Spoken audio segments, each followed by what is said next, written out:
Facebook Facebook company সরকারের কথা শুনছে না। আইসিটি প্রতিমন্ত্রী যমুনা টেলিভিশনে দেখলাম ফেসবুক সরকারের কথা শুনছে না।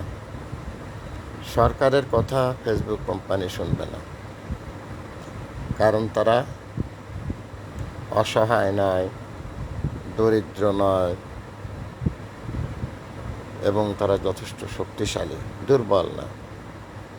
অতএব তারা এগুলো শুনবে না।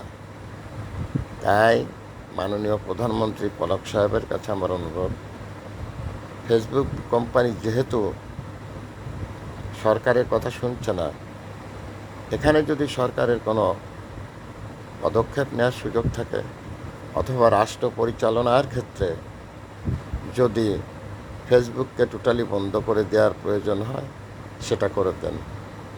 রাষ্ট্র পরিচালনার স্বার্থে যা যা করার প্রয়োজন সেটা আপনাদের করতে হবে। যদি সেটা করতে না পারেন, তাহলে রাষ্ট্র পরিচালনায় আপনারা ব্যর্থ হবেন। Thanks a lot, viral sir. বিনা বেতনের পারিবারিক পাঠশালার শিক্ষক। মোবাইল কন্ট্যাক্ট নং 01935204804। এটা আমার বিকাশ সেবা নাম্বার। আমি একটি বিনা বেতনের পারিবারিক পাঠশালার শিক্ষক। Thanks a lot.